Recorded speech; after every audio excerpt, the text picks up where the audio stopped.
자, 빅5를 설명드렸어요. 그래서 빅5는 항상 필요한 건 아닌데, 뭐 여러 가지 경우가 있겠지만 가장 대표적이고 우리가 신경 써야 되는 건 동적 할당하는 멤버 변수를 내가 유지하고 있고 그 유지하고 있는 애를 내가 소멸자에서 딜리트한다. 그러면은 빅5 나머지 4개를 다 만들어 주면은 효율적으로 프로그래밍 할 수 있습니다. 복사 생성자, 복사 대입, 이동 생성자, 이동 대입. 그래서 이렇게 합쳐서 이제 빅5라 그러게 되겠고요. 이제 이 빅5와 관련해서 몇 가지 좀 추가적으로 또 설명드리면 이제 상속을 우리가 할 수가 있죠. A 클래스, B 클래스가 있으면 이제 자식 클래스에 빅5를 만드는 거예요. 부모는 잘 만들어 놨다 치고 자식에서 이제 만드는 거예요. 그럼 자식은 부모에 있는 것들을 호출해야 되겠죠. 왜냐하면 이제 내 멤버 변수는 내가 추가한 멤버 변수는 내가 케어를 하면 되지만 이제 부모로부터 물려받은 것들은 부모에 있는 메소드를 통해서 뭔가 처리가 돼야 되니까 이제 그 처리를 해야 돼요. 그래서 이제 요 예제를 보면 B의 생성자예요. B의 부모는 A예요. 요 예제에서. 그래서 B의 복사 생성자를 만드는데 이제 여기에 A의 생성자를 A의 복사 생성자를 부르고 있어요. 만약 얘가 없다. 그럼 어떻게 되나? 이 복사 생성자에서 A에 뭘 불러요? 항상 자식 클래스 생성자에서는 부모 클래스 생성자를 부르죠. 근데 뭘 부를지는 본인이 결정해야 돼요. 근데 만약 여기서 A 템프가 없어. 그러면 A에 뭘 불러요? 기본 생성자를 부르죠. 근데 그건 우리가 의도한 게 아니겠죠. 그래서 복사 생성자에서 복사 생성자를 이렇게 부모의 복사 생성자를 호출해 가지고 부모 멤버들의 복사는 부모에서 처리하게끔 이제 구현을 하셔야 되겠고요. 이동 생성자의 경우에 이렇게 이제 구현할 경우가 있어요. 그러면 요 템프라는 건 R 밸류로 받았지만 받는 순간 요 템프는 변수이기 때문에 다시 L 밸류가 돼요. L 밸류가 되기 때문에 이렇게 호출하면 B의 이동 생성자에서 A에 뭘 부르는 거예요? A의 복사 생성자를 부르는 꼴이 돼요. 그래서 요건 잘못된 거 어떻게 해야 되냐면 뭐 이렇게도 할 수 있는데 수업을 안 쓴다고 치면은 이렇게 해줘야 돼요. std move 템프를 해야 다시 또 A의 복사 생성자가 아니라 이동 생성자를 호출해서 쓸 수가 있습니다. 그래서 이동 생성자를 구현할 땐 주의하셔야 되겠습니다. 대입도 마찬가지예요. 대입도 마찬가지로 이제 여기서 이렇게 부르게 되는데 이동 대입을 이렇게 이제 B의 대입에서는 A의 대입을 부르면 되고요. 여기도 이렇게 부르면 이제 이동 대입 연산자에서 A의 복사 대입을 부르는 꼴이 되니까 여기도 이제 std move를 해줘야 됩니다. 근데 수업 쓰면은 수업 갖고 다 처리할 수가 있어요. 그래서 이런 면에서도 수업 이디옴이 활용하는 게 편한데 그렇지 않을 경우에는 주의해야 된다. 그게 이제 첫 번째 빅5 상속에서 빅5 관련돼서 이제 주의해야 될 점이 있고요. 그 다음에 이제 아까처럼 동적 배열을 유지하기 위해서 이제 그 멤버 변 동적 배열을 유지하기 때문에 이제 그 빅5를 다 만들어줘야 되는 경우가 있는데 더 많은 경우가 어떤 경우냐면 이제 객체지향 언어이잖아요. 그리고 객체지향으로 프로그램 많이 할 거고 그렇게 되면 다양성을 지원하는 객체를 뭘로 유지해요? 멤버 변수로 유지하게 됩니다. 근데 이 멤버 변수 유지하는 애들을 보통은 안 할 수도 있겠지만 이제 많은 경우에는 이런 식으로 이제 그 포인터를 유지하는 애들을 내가 반납을 해줘야 되는 형태로 구현해야 되는 경우가 있습니다. 그러면은 이 경우에 이런 클래스는 뭘 다 만들어줘야 돼요? 빅5를 다 만들어줘야 효율적인 그런 클래스로 사용할 수가 있습니다. 그래서 다양성을 지원하는 객체는 참조로 유지하지 않고 포인터로 보통 유지하죠. 값 타입으로는 유지할 수 있어요, 없어요? 안 되죠. 값 타입으로는 다양한 그 자식들을 유지는 할 수 있는데 객체 슬라이싱 문제가 일어나서 실제로는 자식을 온전히 유지를 못하죠. 그래서 자식을 온전히 유지하려면은 포인터 타입이나 이제 참조 타입을 유지해야 되는데 참조 타입은 한번 참조한 걸 못 바꾸는 거죠. 그래서 보통은 멤버 변수는 우리가 초기화된 거를 계속 유지하는 거면 참조도 가능하죠. 참조도 가능한데 계속 유지하는 게 아니라 이제 수시로 바꿔야 되면은 유지하는 것들을 바꿔야 되면은 포인트를 유지해야 되겠고 이 포인트를 유지해서 이제 복사 생성자나 복사 대입 빅5들을 만들어 줘야 돼요.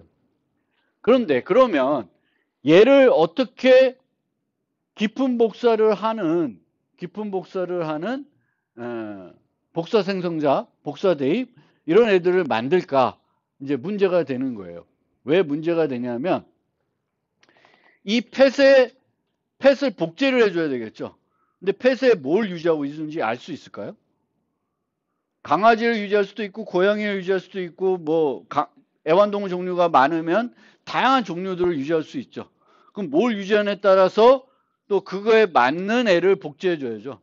강아지 유지하고 있으면 그 강아지를 복제해 줘야 되겠고 고양이를 유지하면 고양이를 복제해 줘야 되는데 뭘 유지할지 모르니까 안 돼요. 그럼 뭘 유지하는지 알기 위해서 우리가 보통 쓰는 방법은 뭐예요?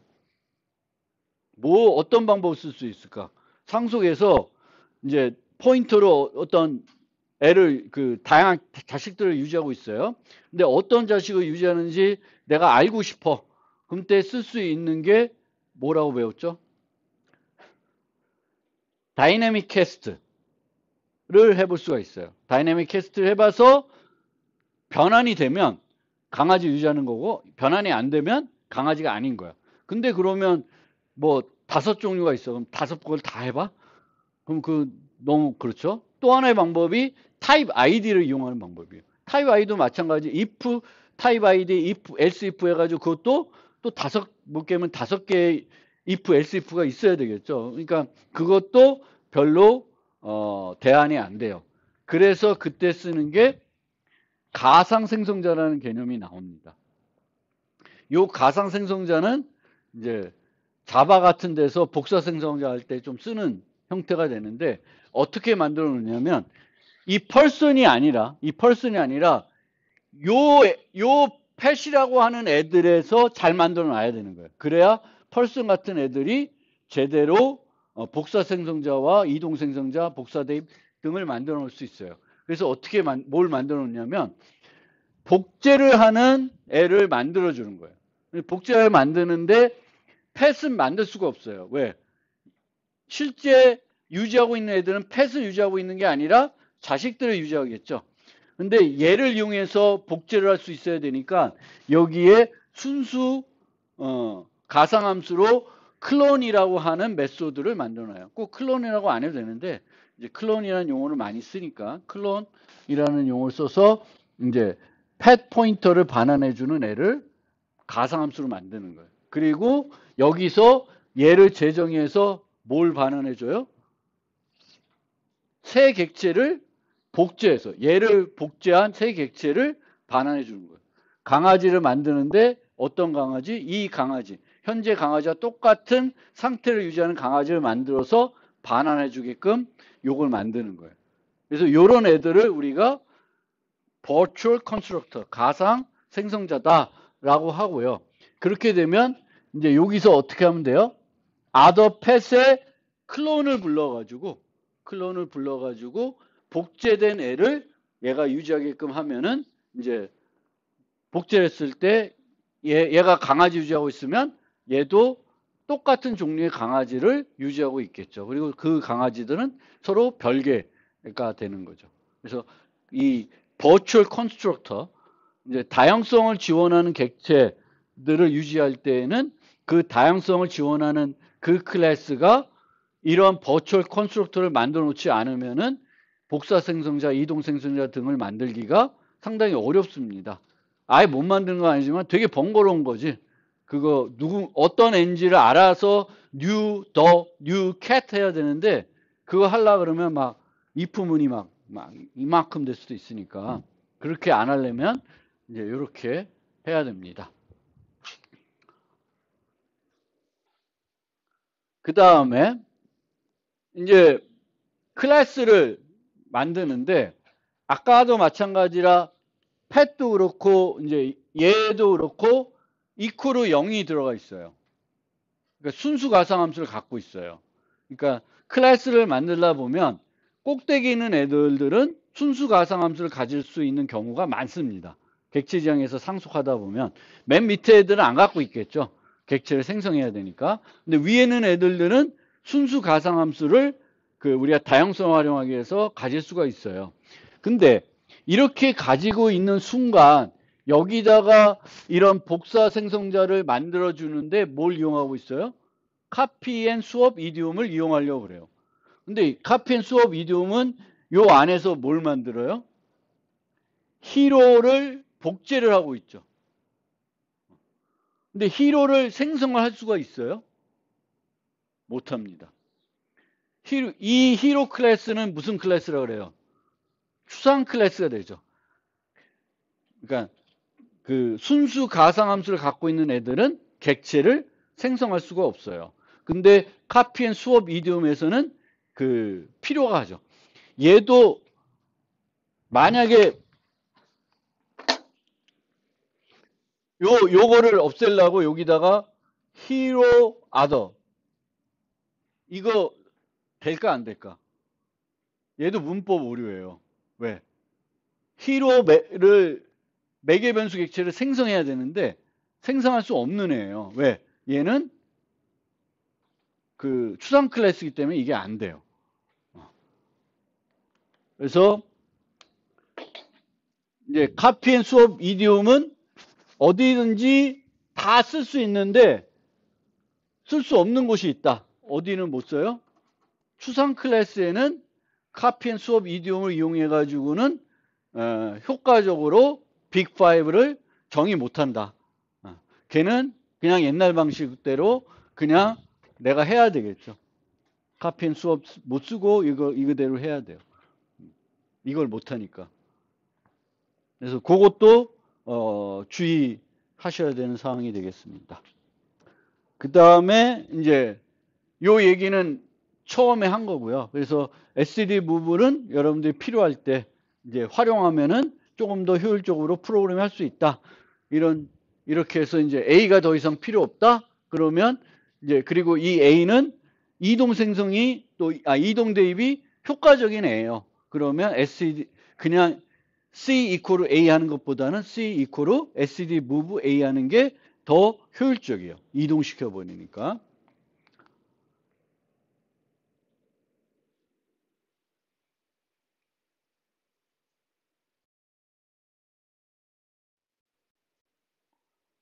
그리고 이 복사 이동 생성자를 explit 쓸 수 있는데 저거는 드물어요. 근데 쓰게 되면은 이제 이런 것들이 에러가 나는 거죠. 그 다음에 이제 이런 빅5들을 만들어야 되니까 이 빅5 만드는 게 뭐 카피 앤 수업 이디움을 통해서 좀 쉽게 만들 수는 있어도 여전히 번거롭습니다. 그래서 이제 원래 그게 룰 오브 5입니다. 빅5. 하나 만들면 나머지 4개 다 만들어줘야 된다. 그래서 룰 오브 5 뭐 이렇게 되는데 이제 그게 싫은 거예요. 그래서 나온 게 룰 오브 제로. 그래서 아예 빅5를 안 만들어도 되게끔 만들자라는 건데 첫 번째 그렇게 하기 위해서 여기 보면은 딜리트를 이용해서 다 지워버렸어요. 아예 쓰지 못하게. 근데 저렇게 놓으면은 저 A 클래스를 사용하기가 되게 어렵습니다. 불편해요. 불편하기 때문에 저런 방법으로는 안 쓰는데 간혹 딜리트를 해가지고 쓰지 못하게끔 막아놓는 경우도 있긴 있어요. 왜냐하면 예를 들면 컨스트 멤버를 갖고 있을 때 대입 같은 게 나는 이상해. 내 프로그램 논리적으로 안 맞아. 그럼 대입을 아예 못하게끔 이제 만들 수는 있는데 얘는 별로고요. 보통 우리가 쓰는 방법은 디폴트로 다 만들어 놓는 거예요. 디폴트로. 근데 이 디폴트로 만들어 놓으려고 그러면은 그 얘기는 뭐냐면은 내가 직접적으로 이제 신경 써야 되는 멤버 변수를 안 만들어야 돼요. 그러니까 빅5를 만들어야 되기, 예를 들면 아까 보던 예제처럼 뭔가 저 다양성 지원 객체는 아니지만 그 전에 봤던 이제 뭐 동적 배열이 필요해. 그러면 동적 배열은 내가 직접 new하고 내가 delete 하면은 내가 직접 빅5를 다 만들어줘야 되지만 그럴 경우에 동적 생성을 내가 직접 하지 않고 SED 벡터 같은 그 빅5가 잘 만들어져 있는 그런 애들을 내가 멤버 변수로 쓰면은 내가 빅5를 직접 안 만들고 디폴트로 갈 수도 있습니다. 디폴트로 가면 여기서 얘네들을 또 이동 생성자를 불러주겠죠. 얘가 이동 생성자를 잘 만들어 놨으니까. 그러니까 빅5가 내가 필요하더라도 내가 직접 뭔가 동적 생성하는 게 아니라 대신 누가 라이브러리에서 해주는 애들을 가져다 쓰는데 이 이퀄 디폴트를 안 해주면은 빅5가 다 제공이 안 되겠죠. 그래서 제공을 해줘야 됩니다. 그러니까 요 두 개를 빼도 안 되고 5개를 이렇게 다 넣어줘야 돼요. 디폴트로. 디폴트로 이걸 다 해주면은 이제 5개가 다 시스템에서 제대로 만들어서 넣어주는 거예요. 멤버 기반 복사, 멤버 기반 이동. 이렇게. 그래서 요거를 요 형태로, 즉 필요하더라도 내가 직접 뭔가 멤버 변수를 만들어서 쓰는 게 아니라 그거를 대신해 줄 수 있는 빅5가 잘 정의되어 있는 라이브러리에 있는 클래스를 이용하는 거예요. 이용하고 이퀄 디폴트로 다 포함시켜 주게 되면은 이 A 클래스도 빅5가 잘 동작하는 형태가 되는 거겠죠. 저거를 이제 룰 오브 제로. 그래서 저거를 솔직히 목표로 해야 되겠죠. 근데 모든 경우가 저게 잘 안 돼요. 특히 아까 다양성 지원한 객체를 유지할 경우에는 이제 이런 식으로는 구현이 잘 안 될 겁니다. 룰 오브 5고요. 거의 끝났네. 그 다음에 완벽 포워딩이라는 얘기를 좀 설명해 드려야 되는데 그 C++11이 만들어지면서 만들 때 그 C++11부터 우리가 현대 C++, 모던 C++라고 하죠. 근데 이 모던 C++를 우리 그 도입할 때 이 C++ 커뮤니티에서 가장 해결하고 싶었던 두 가지 문제가 이동 그 개념하고 그 이동 개념, 임시 객체들을 좀 효율적으로 처리하는 방안. 그래서 그거에 대한 솔루션으로 이동 생성자, 이동 대입이 또 이동 생성자와 이동 대입을 만들다 보니까 뭐가 필요했냐면 R밸류 참조가 들어온 거예요. 그래서 그게 이제 한 세트고 그 다음에 또 하나는 완벽 포워딩입니다. 완벽 포워딩. 그래서 완벽 포워딩은 어떤 개념이냐면 우리가 이제 생성자를 만들어야 돼요. 그래서 이제 이런 클래스가 있어요. 사람을 2명, person이라는 객체를 2명 유지하는 이제 뭐 구조체인데 클래스라고 생각하셔도 돼요. 그러면 얘의 생성자를 만들려고 하는 거예요. 생성자를 만드는데 실제 보면은 생성자들을 우리가 다양한 형태대로 제공을 할 수가 있죠. A, B 2명의 사람을 인자로 전달해서 만들 거 아니에요. 근데 전달할 때 하나는 L밸류로 전달하고 또 하나는 R밸류, L밸류, L밸류, L밸류, R밸류, R밸류, L밸류, R밸류, R밸류로 전달해서 만들 수가 있습니다.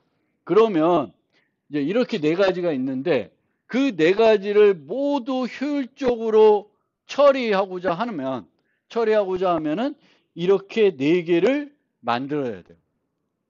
되게 번잡하죠, 이게. 여기서 완벽 포워딩이 왜 나오냐면 요 애를 여기로 지금 어떻게 전달하면 얘는 L밸류니까 그냥 같지만 요 경우에는 뭐가 돼요? R밸류죠. R밸류를 요 세컨드로 넘기려니까 여기 std move를 써줘야 돼. 안 써주면은 여기는 R 밸류가 왔는데 복제가 또 되는 거죠. 이동이 계속 돼야 되는데 안 되는 거예요. 그래서 완벽 포워딩이라는 건 어떤 A라는 함수에 뭘 전달했는데 이 함수에 전달된 인자의 L 밸류, R 밸류의 특성을 유지한 상태로 또다시 또 다른 함수에 전달하는 거예요. 그거를 완벽 포워딩이라고 그래요. R 밸류 전달했으면 R 밸류로 또다시 내부적으로 또 다른 함수에 전달하고 싶은 거예요. 근데 그렇게 하려면 이제 SE 무브를 적절히 활용하면 되는데 그러다 보니까 와, 이게 번거롭잖아요. 이런 것들을 만들고 있으려니까 번거로워요. 그래서 이제 이 완벽 포워딩 문제를 뭔가 해결하자라고 해서 이제 그 해결책을 이제 도입한 거고요. 그 해결책이 std forward라는 애예요. std forward라는 애랑 이 범용 함수를 만들 때 요 두 개짜리 쓰게 되는데 요 두 개짜리는 그 R 밸류 참조가 아니에요. 범용 함수에서는.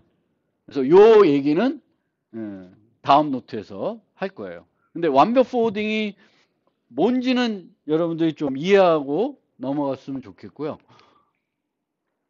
그 다음에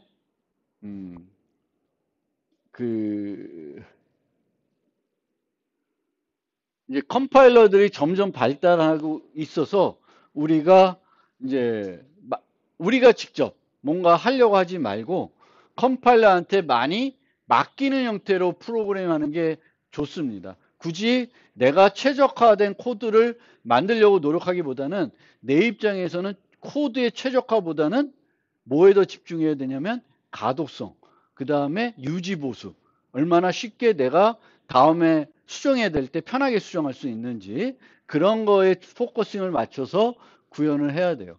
그래서 이제 이렇게 좀 변하는 것들이 뭐냐면 컴파일 시간에 할 수 있는 건 아예 컴파일 시간에 해버리자. 그래서 const expr, const eval 뭐 이런 것들이 이제 들어온 거고요. 컴파일 시간에 검사할 수 있는 것들은 검사를 좀 더 엄격하게 하자. 그래서 이제 override 같은 거 이런 것들이 들어오는 거고요. 컴파일러가 결정할 수 있는 것은 컴파일러가 하도록 넘기는 거예요. 오토 같은 것들 내가 직접 타입 쓰지 않고 알아서 판단하게끔 그 맞게 판단하게끔 이제 그렇게 하는 거고요. 최적화를 직접 하기보다는 컴파일러한테 위임하는데 컴파일러가 판단하기 어려운 부분들이 있어요. 그런 부분들에서는 또 도움은 주는 거죠. 내가 최적화를 안 하더라도 그게 no except inline 같은 수식어들 이런 수식어를 통해서 컴파일러가 이제 최적화를 하도록 도움을 주는 거고요. 또 컴파일러들이 사용하는 최적화 기법들을 내가 이해하고 있으면 내가 불필요한 최적화를 하기 위한 노력들을 안 하는 거죠. 그래서 반환값이 무거운데 반환하면 어떻게 되지? 그 동적 생성에서 반환해야 될까? 이렇게 되면 이제 안 되는 거예요. 왜냐하면 이제는 RBO를 하기 때문에 무거운 걸 반환해도 실제 무거운 거를 복사해가지고 반환하는 경우는 C+17 이후에는 존재하지가 않습니다.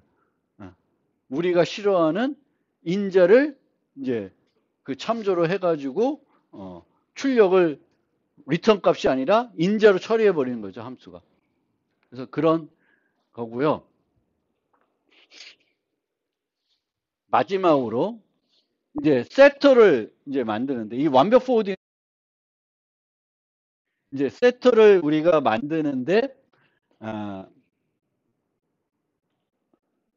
이 세터는 이제 뭔가를 받아서 그 값으로 이제 유지하고 있는 멤버 변수의 값을 바꾸는 거잖아요. 근데 원시 타입은 뭐 이런 거 생각할 필요가 없어요. 원시 타입 그냥 받아서 값으로 받아가지고 그냥 해주면 되죠. 인트를 받는다. 그럼 인트 그냥 받아서 참조를 받는 게 아니라 인트를 값으로 받아서 그냥 대입해주면 끝인데 이제 무거운 애들을 이제 받아야 되는 경우가 있죠. 객체들을 받아서 멤버 변수 객체를 개로 바꿔줘야 된다. 그러면은 이제 세터들을 만들어야 되는데 이제 세터들을 우리가 만들 때 사용할 수 있는 옵션은 이렇게 세 가지가 있습니다. 이제 첫 번째 R 밸류를 처리한다고 생각을 하고 R 밸류를 받을 때는 요 세 가지로 할 수가 있어요. 그러면 이 비용의 차이를 한번 우리가 봅시다. 이렇게 전달했을 때의 비용의 차이. 그러면 첫 번째의 경우에는 얘는 복사 생략이란 최적화가 안 돼요. 그렇죠? 복사 생략이란 최적화가 안 되는 애예요. 그러면 A를 어디서 생성해요? 요 set A 할 때 생성을 하겠죠. 근데 생성을 하고 나서는 여기 전달될 때 전달되는 비용은 빵이죠. 3조니까 빵이에요.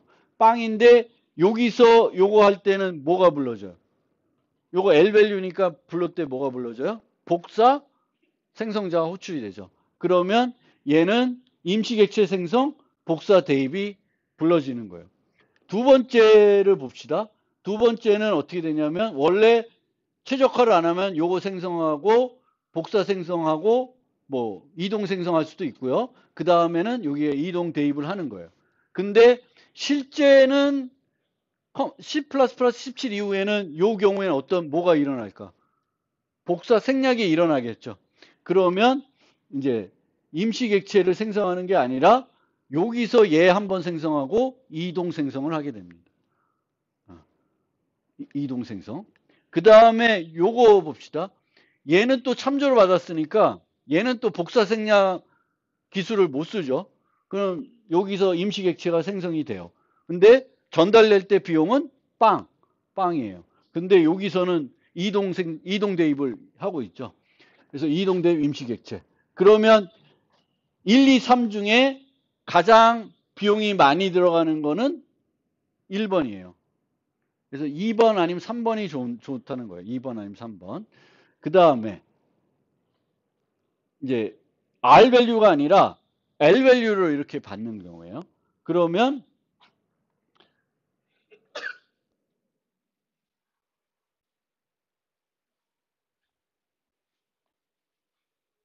얘와 얘는 되는데 얘는 안 돼요. 얘는 못 받아요. 이렇게 전달하면은 3은 그걸 받을 수가 없어요. 그럼 요 1, 2호에 대해서 비용을 따져보면은 얘는 이미 생성되니까 생성된 애는 우리가 신경 쓸 건 아니죠. 그러면 여기서는 인자 전달 비용은 없고요. 그리고 안에서 복사 대입이 이루어지는 거죠. 근데 이렇게 만들게 되면은 복사 생성을 하고 그 다음에 이동 대입이 이루어지죠. 이동 대입이 이루어집니다. 그러면 이 경우에는 뭐가 효과적이에요? L 밸류 전달할 때는 저 1번이 효과적인 거예요. 1번이. L 밸류는 1번. R 밸류는 2번 아니면 3번이 효과적입니다. 그러면 우리가 세터를 몇 개 만들어야 돼? 실제로. 세터를. 이렇게 두 개를 만드는 게 일반적인 거예요. 이렇게 두 개. 그런데 인자가 하나면은 이렇게 두 개 만들어서 그래도 뭔가 처리할 수 있는데 인자가 여러 개야. 아까처럼. 인자가 여러 개야. 그러면 조합이 많죠. 그때는 안 돼. 그때는 안 되고 이제 완벽 포워딩을 이용해서 요 셋을 범용함수로 만들어서 처리하는 게 더 깔끔한 방법이 되겠습니다. 그래서 요 개념도 여기서 이런 이제 그 R 밸류 세터들을 만드는 기본적으로 세터들을 만드는 방법에 있어서 왜 두 개를 만들어 주는지 여러분들이 이해해 주시면 좋겠습니다. 얘를 만들 수는 있는데 얘와 얘는 그 다중정의할 수가 없어요. 그래서 다중정의하려면 얘와 얘를 해야 돼. 값 전달하고 참조 전달은 같이 다중정의가 안 돼요. 왜냐하면 구분이 안 돼요. 구분이 안 돼서 값 전달하고 같이 다중정의는 못 합니다. 그래서 다중정의 하려면 이렇게밖에는 안 되는 거예요. 그리고 보통은 이제 나중에 배우겠지만 클래스 보면은 이제 벡터 같은 거 보면은 푸시백, 컨스트, t가 있고요. 푸시백 요게 있고요. 하나가 있고요. 그 다음에 또 뭐가 있냐면 인플레이스라는. 그래서 세터를 두 개를 만드는 게 아니라 라이브를 보면은 이제는 세 개를 만듭니다. 그럼 얘는 또 뭐냐? 그것도 이제 다음 노트 그 범용 프로그램에 가면은 얘까지. 그러니까 C++는 너무 효율성을 중요시 여기다 보니까 복잡해. 그냥 좀 비용 들면 어때? 이거 하나만 만들고 쓰지. 근데 이제 그게 싫은 거지. 이 C++ 사람들은 되게 집요해요. 뭔가 조금이라도 개선 효율성을 높일 수 있는 요소가 있으면은 아주 복잡한 문법 만들어서 이제 도입을 하는 거죠. 그럼 또 쓰게 되고 프로그램에 하게 되고 이거 어떤 거 써야 되지? 뭐 써야 되지? 이거 다 골라서 써야 되고 그럼 우리가 인플레이스를 언제 하고 푸시백을 언제 하고 그러다 보니까 아까 보면 푸시백 R 밸류는 거의 안 써요. 인플레이스 쓰거나 푸시백 컨스트 버전을 쓰게 되는 거예요. 그 L 밸류 샴조를 써서 데이터를 추가하게 됩니다.